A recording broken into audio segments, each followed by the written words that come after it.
7 all time. But in the moment, perhaps the more important number is 0-2. That's their record for the first time in Patrick Mahomes' tenure there, and history is against them if they lose tonight. You see it there in the previous 25 seasons. Only one team has started 0-3 and made the playoffs. Those were the 2018 Houston Texans. And so, Rex, if we're going to assign sort of like a panic meter to the Kansas City Chiefs here on a scale of 1 to 10, where is it?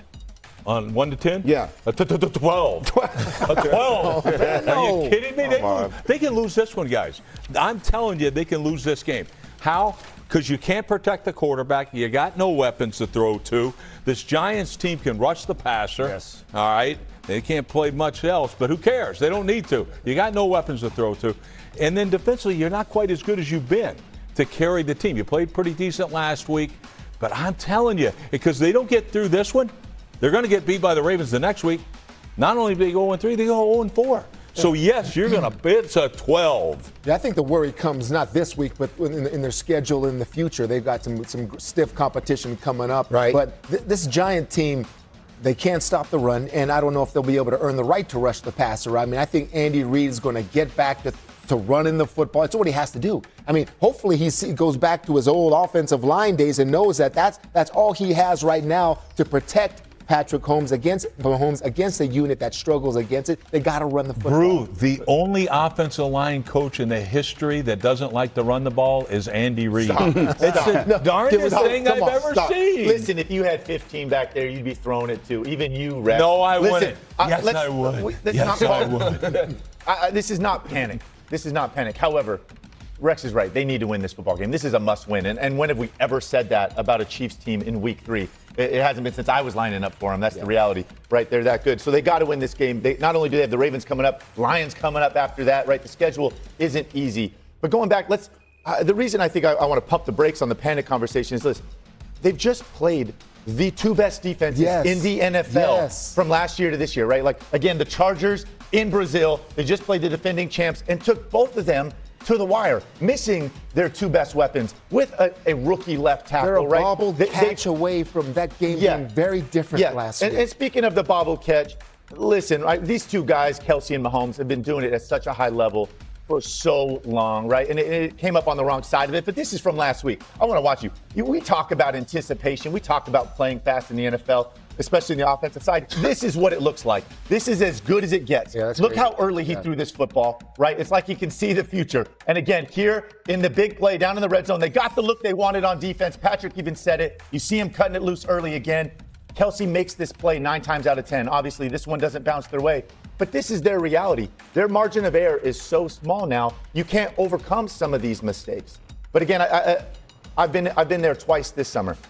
I love the way Kelsey looks right now, right? Like, this is the best shape I've seen him in a long time. I think he's running well. I think he's energized. He's going to make those plays as they continue on, right? It's going to be part of a process, but make no mistake, this is a huge game this week. Well, let me go back to what Rex was talking about, the pass rush for the New York Giants. I am hitting a panic button for the Kansas City Chiefs, and the reason why is because if you're talking about a old veteran Travis Kelsey being the only weapon that they have on offense, and you just showed that play right there, so how tuned in are they in order going into Week 3? And the one thing that really stands out to me is the protection of Patrick Mahomes. One thing about it, the New York Giants, they've already drafted the guys. They had it last year. We know they can get after the quarterback. Yes, and I know it's early, but the thing about it, they are tied second in the National Football League already in sacks. So I want to see today how this offensive line is going to fare on the road with the crowd noise.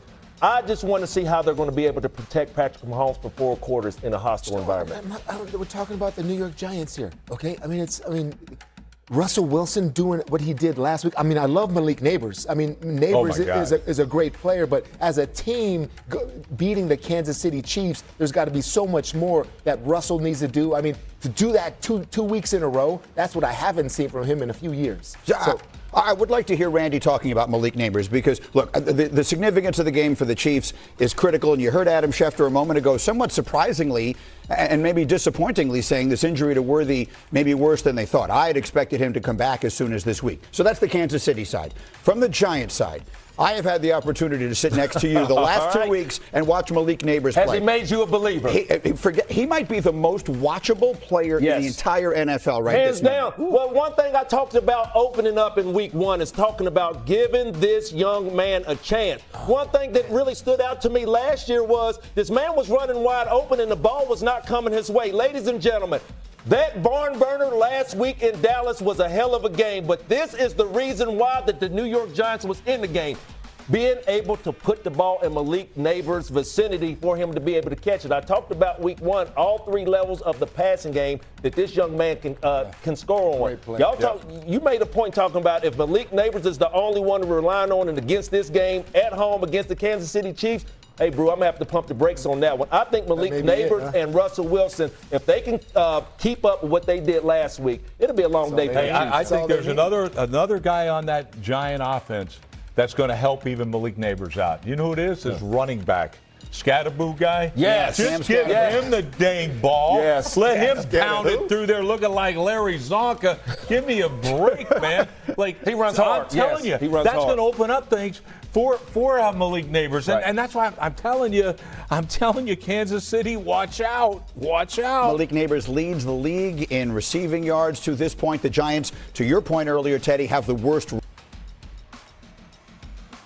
The Chiefs just got hit with injury news that could completely blow up their chances against the Giants on Sunday Night Football, and what I'm about to reveal will leave you stunned. Xavier Worthy has been officially ruled out for the game and won't even travel with the team, turning what was already a must-win game into a true trial by fire for Patrick Mahomes and company. But wait, the bombshell gets even bigger. The Chiefs are facing the worst moment of the Mahomes era, starting 0-2 for the first time since he became a starter, and if they lose this game against a team that allows more rushing yards than any other in the NFL, the season could be practically over before it even begins. And when you discover all the details behind this crisis, you'll understand why this isn't just another game, but rather the watershed moment that could define whether we still have a dynasty or if we're witnessing the beginning of the end of an era that has dominated the NFL for the better part of a decade. Let's start with the bombshell that dropped like a hammer today, according to Adam Schefter. Xavier Worthy is officially out of the game against the Giants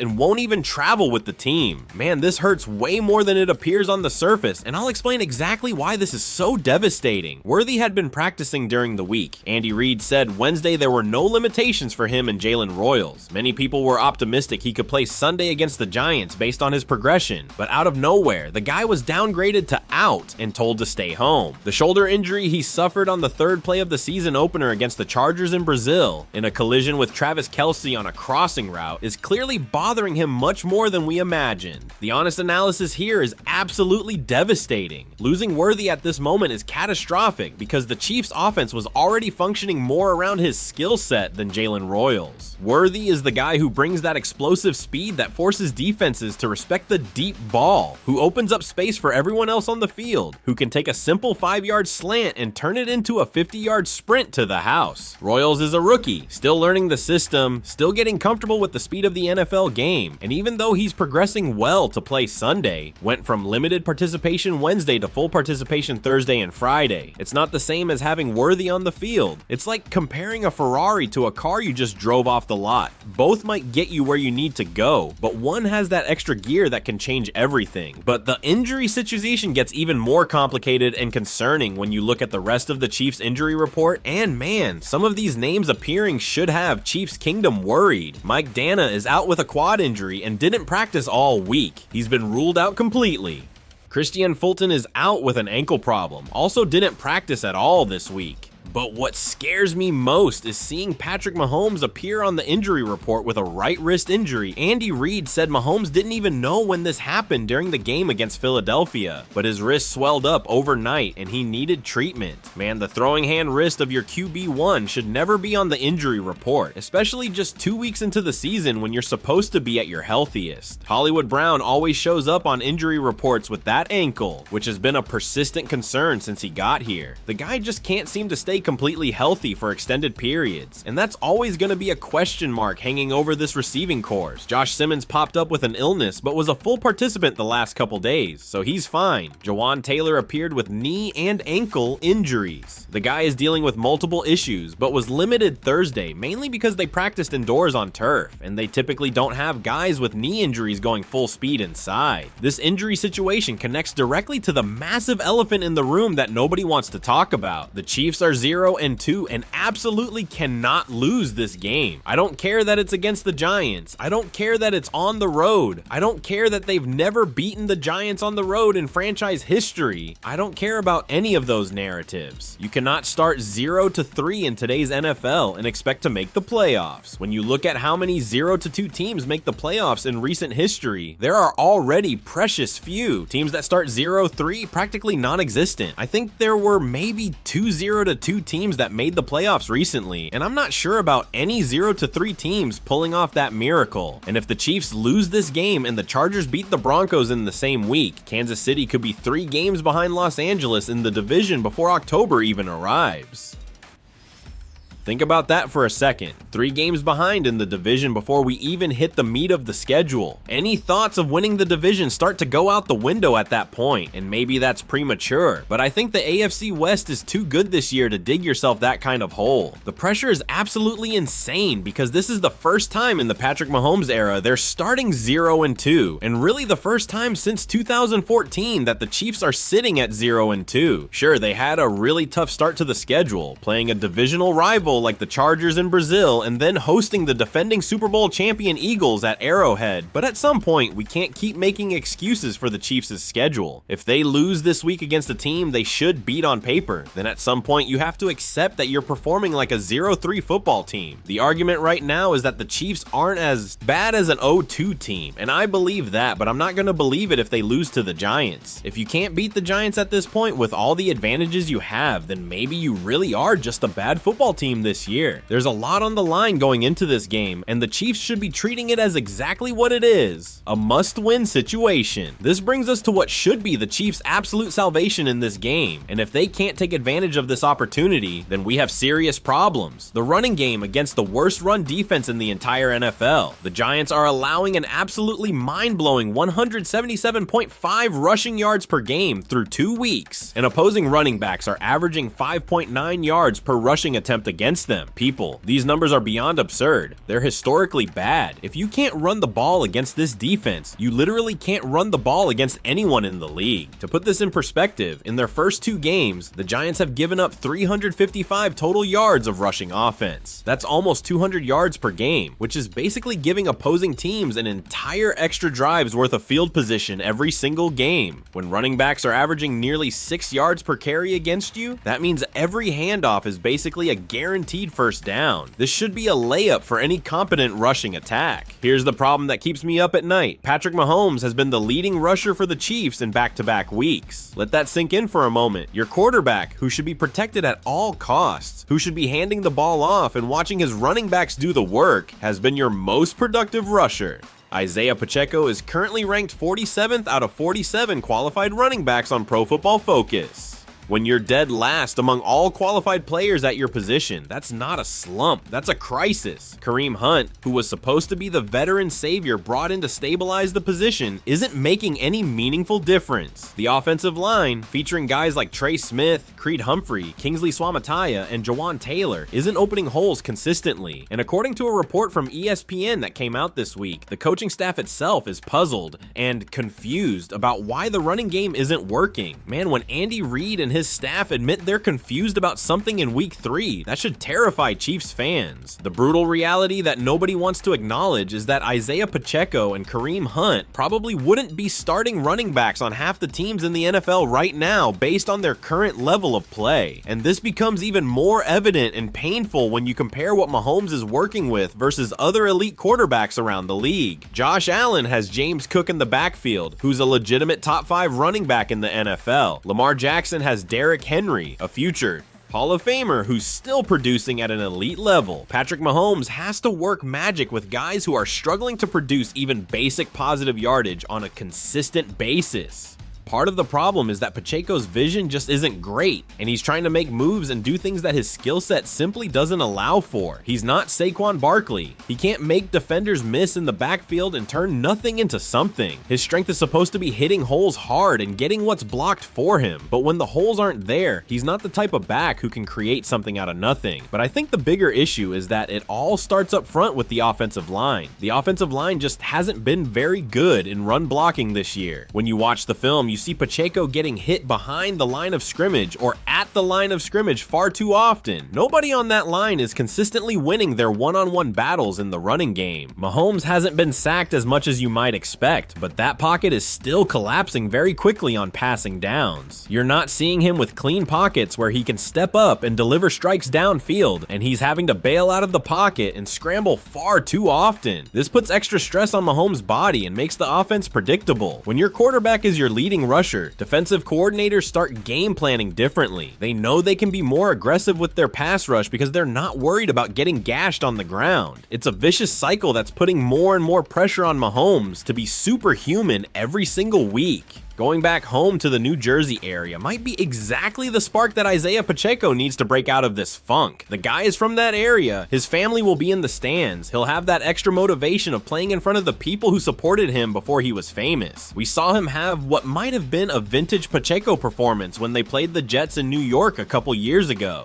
Maybe lightning can strike twice. He's been talking all offseason about being on a revenge tour after the way last season ended, but we haven't seen any evidence of that revenge tour through 2 weeks. Maybe this homecoming is exactly what he needs to finally show up. The concerning analysis that keeps getting reinforced is this: if the Chiefs can't get the running game going against the Giants, who are literally the worst run defense in the NFL, then who exactly are they going to be able to run against? This is literally do or die time for the ground game. I don't want to judge Pacheco's performance purely on total yardage because that can be misleading depending on game flow and situations, but if he's not averaging at least 4 or 5 yards per carry against a defense that's allowing 5.9 yards per carry to everyone else, then we have a fundamental problem that goes beyond just scheme or coaching.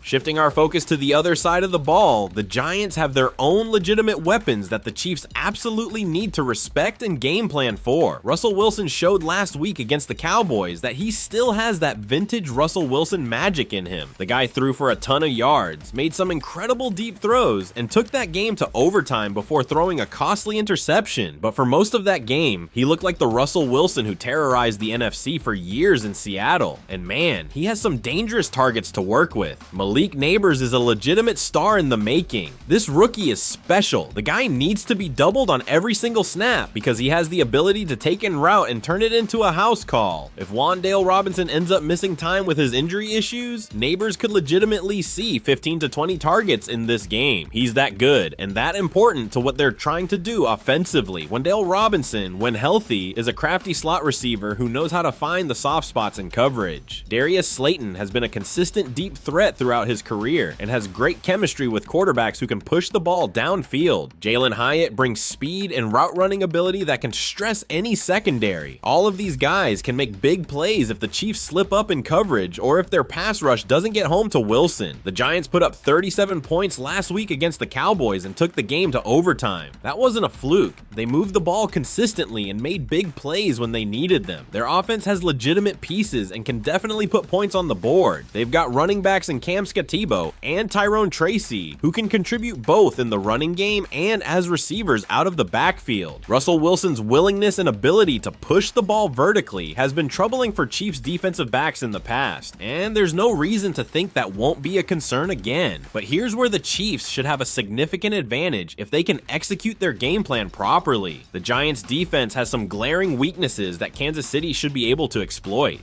Their secondary is genuinely terrible. They've given up huge passing numbers to basically everyone they've faced. They have serious problems at the linebacker position because of multiple injuries, with guys on IR and others dealing with various ailments. The Giants are allowing over 53.5 yards per game to tight ends, which should be absolute music to Travis Kelce and Noah Gray's ears. Kelsey in particular should feast in this matchup. The middle of the field has been consistently vulnerable for the Giants, and with Jalen Royals potentially making his NFL debut, it could be the perfect time to get him involved in some easier, high-percentage routes that can build his confidence while also moving the chains. In theory, the Chiefs should be able to take advantage of the middle of the field extensively, get Juju Smith-Schuster involved in his underneath routes, get Kelsey working in the seams and over the middle, potentially get Royals some targets if he's able to play. The Giants' defense as a whole has given up some of the most yards in the entire NFL. On the ground, through the air, you name it. They're just not very good at stopping people from moving the ball. What genuinely worries me about facing the Giants' defense is their defensive line, which is legitimately their only strength. Dexter Lawrence is one of the absolute best defensive tackles in the entire NFL. The guy is a monster who can wreck game plans single-handedly. Brian Burns brings proven pass rushing ability and has the speed to get around the edge. Kayvon Thibodeau is an explosive athlete who can create pressure from multiple spots. Abdul Carter, their rookie, has shown flashes of being a real disruptor. This is a front four that can absolutely get to the quarterback if you're not careful.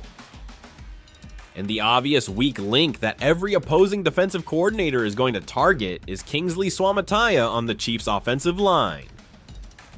The rookie doesn't lose his matchups frequently, but when he does lose, they tend to be very quick, very obvious losses that can completely kill a drive. You've absolutely got to find ways to help him out against this Giants pass rush, whether that's through chip blocks, quick game concepts, or just making sure you're not leaving him on an island against their best rushers. The most concerning analysis when you step back and look at the big picture is the current state of the Chiefs wide receiver group. Without Xavier Worthy and with Rashee Rice serving his suspension, they're depending heavily on guys like Tyquan Thornton, Juju Smith-Schuster, and potentially a rookie in Jalen Royals making his NFL debut. That's a far cry from the explosive, deep receiving cores that Chiefs fans have become accustomed to over the years. Hollywood Brown is always a health question mark, so you never know if you can really count on him to be available when you need him most. The guy has talent and can make plays when he's on the field, but his injury history suggests that banking on him for a full season might be wishful thinking. Compared to the weapons that other elite quarterbacks around the league have at their disposal, Mahomes is really being asked to do more with significantly less this season. I've seen a lot of people on social media and in the media talking about how Lamar Jackson and Josh Allen are playing quarterback at a higher level than Patrick Mahomes right now. Look, I get why those conversations are happening, but let's be real about the context here. You don't have your number one wide receiver because he's suspended. You don't have your number two wide receiver because he's injured, and you don't have a functional running game to lean on when the passing game struggles. Mahomes is being asked to shoulder a load that very few quarterbacks in NFL history have ever had to carry. He has to do more with less than basically anybody else in the league right now. Sure, Josh Allen doesn't have a room full of elite weapons in the passing game, but he has James Cook, who's a legitimate difference maker in the backfield. Lamar Jackson might not have the deepest receiving corps, but he has Derrick Henry bulldozing through defenses and creating easy opportunities. Patrick Mahomes has Kareem Hunt and Isaiah Pacheco, who is currently graded dead last among all qualified running backs, and both of these guys might struggle to crack the starting lineup on half the teams in the NFL based on their current performance.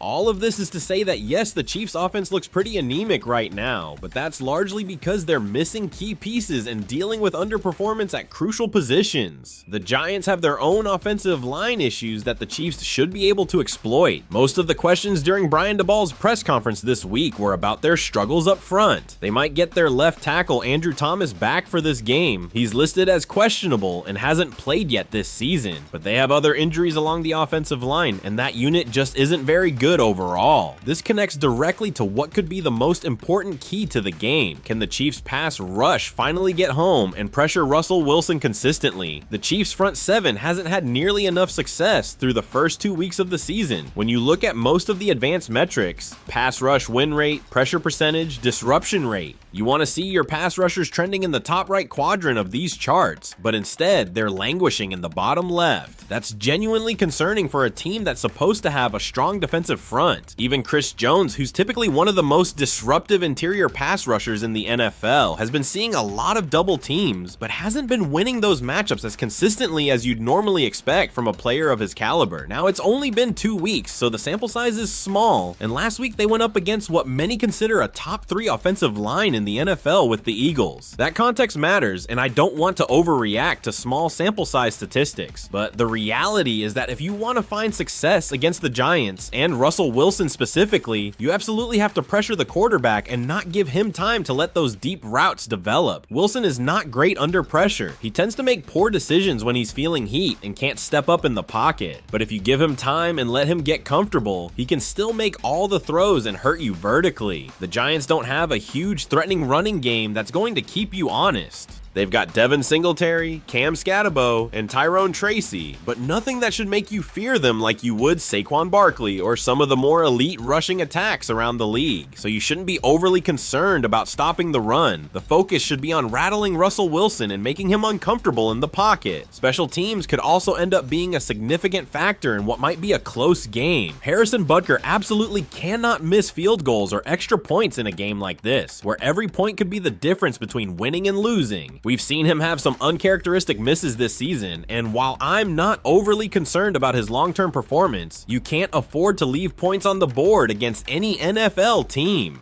Dave Tubb mentioned this week during his press conference that their grading system has the New York Giants special teams unit ranked in the top 10 in the entire NFL.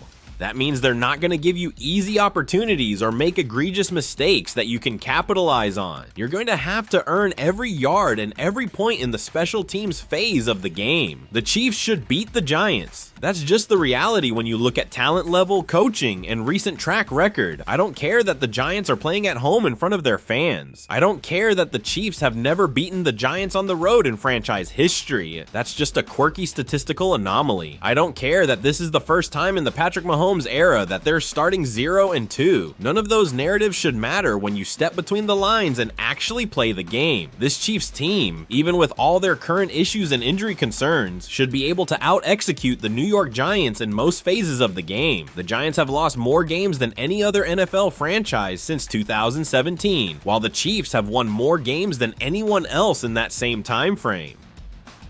These are organizations trending in completely opposite directions.